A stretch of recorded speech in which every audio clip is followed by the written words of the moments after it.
जय श्री सीताराम। राधे राधे। जय माता दी। कैसे हैं आप सब? मैं पंडित राजेश तिवारी निर्मोही एक बार पुनः उपस्थित हूँ अपने यूट्यूब चैनल राजेश निर्मोही महाराज पर। आशा करता हूँ आप सब ठीक ही होंगे। एक बहुत सुंदर जानकारी आपके बीच में लेकर के उपस्थित हुआ हूँ और आशा करता हूँ ये जानकारी आप सभी को बहुत पसंद आएगी। आओ शुरू करते हैं।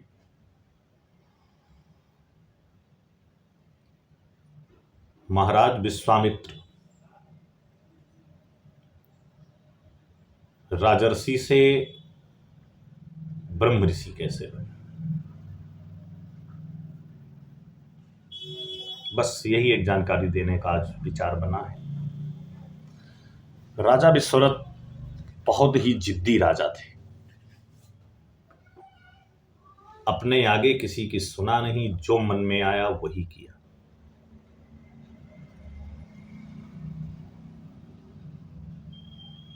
यही राजा विश्वरथ आगे चल करके विश्वामित्र जी के नाम से प्रसिद्ध हुए।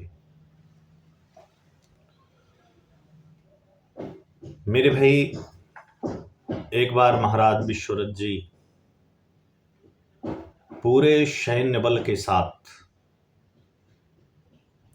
जंगल में विचरण कर रहे थे और विचरण करते करते महाराज वशिष्ठ जी के आश्रम में चले गए। महाराज वशिष्ठ जी के आश्रम में इन्होंने विश्राम किया तो जो संत हैं महाराज वशिष्ठ जी, इनको एक चिंता हुई कि मेरे आश्रम में राजा साहब पधारे हुए हैं, इनके भोजन आदि की व्यवस्था मुझे करना है। घोर चिंतित हुए, क्योंकि कोई दरवाजे से वापस चला जाए बिना भोजन किए तो लोग बहुत बड़ा अपना अपमान समझते थे। साईं इतना दीजिए जामे कुटुंब समाए, और मैं भी भूखा ना रहूं साधु न भूखा जाए। बहुत गलत माना जाता था अगर किसी के दरवाजे से कोई भूखा चला जाए तो। कामधेनु माता की एक बेटी है नंदिनी। समुद्र मंथन के समय समंदर से जो रत्न निकले थे, उन्हीं रत्नों में एक रत्न है माता कामधेनु। कामधेनु की एक पुत्री है नंदिनी, जो महाराज वशिष्ठ जी के आश्रम में रहती है और वशिष्ठ जी उनकी खूब सेवा करते। और नंदिनी के आशीर्वाद से किसी चीज की कमी महाराज वशिष्ठ जी को कभी नहीं हुई। जब उसी नंदिनी ने महाराज वशिष्ठ जी को उदास देखा तो विचार करने लगी कि ये संत भगवान उदास क्यों है। समझते हुए देर ना लगी कि महाराज विश्वरथ के पूरी सैन्य बल को भोजन कराने के विचार से थोड़ा उदास हैं महाराज वशिष्ठ जी। नंदिनी के आशीर्वाद से जो दूध निकाला जाता वो उसके शरीर से तो दूध के रूप में टपकता, लेकिन बाहर आने के बाद सुंदर मेवा, पकवान, मिठाई, भोजन इन्हीं रूपों में परिणित हो जाता। खूब जम करके भोजन कराया पूरे सेना को। और जब चलने लगे तो राजा विश्वरथ के मन में आया कि ये गाय तो मेरे पास होना चाहिए, क्योंकि जब इसमें इतनी क्षमता है कि एक संत के आश्रम में हजारों की सेना को भोजन करवा दिया, तो मेरा परिवार तो बहुत बड़ा है, बहुत बड़ी सैन्य शक्ति है।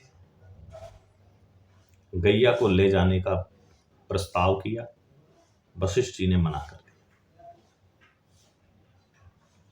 फिर राजा थे, जबरदस्ती पर तुल गए, और जब जबरदस्ती पर तुले तब नंदिनी जितने बार आवाज निकालती उतने बार उसके पैर से, कान से इतने सिपाही उत्पन्न हुए कि मार मार करके राजा विश्वरथ की सेना को खदेड़ दिया। राजा विश्वरथ ने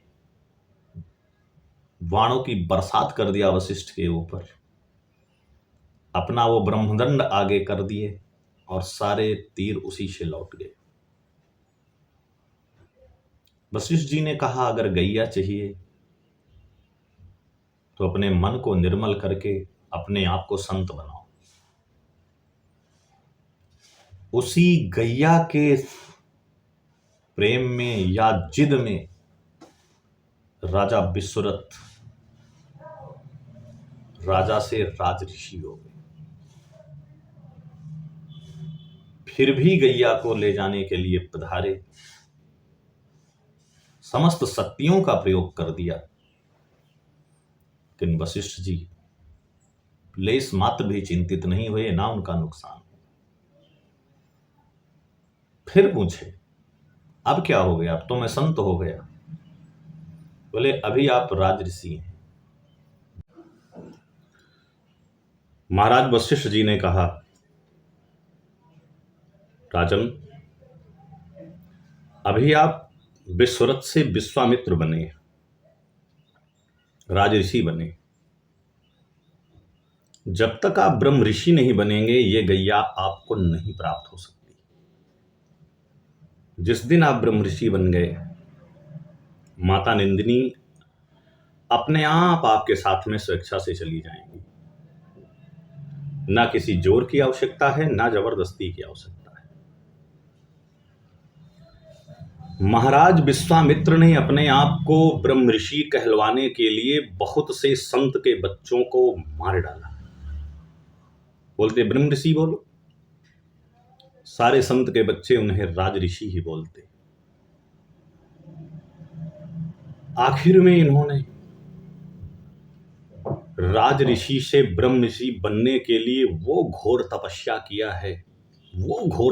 किया कि इनके मन का मैल धुल गया। इतना पश्चाताप हुआ अपने किए गए कर्मों पर, पूरा का पूरा इनका जीवन ही बदलता चला गया और ये राज ऋषि से ब्रह्म ऋषि विश्वामित्र हो गए। कि जो इच्छा करी हो मन माही, प्रभु प्रसाद कछु दुर्लभ नाही। जाकर जा पर सत्य स्नेहु, सोते ही मिलहि नाम कछु संदेहु। महाराज विश्वामित्र जी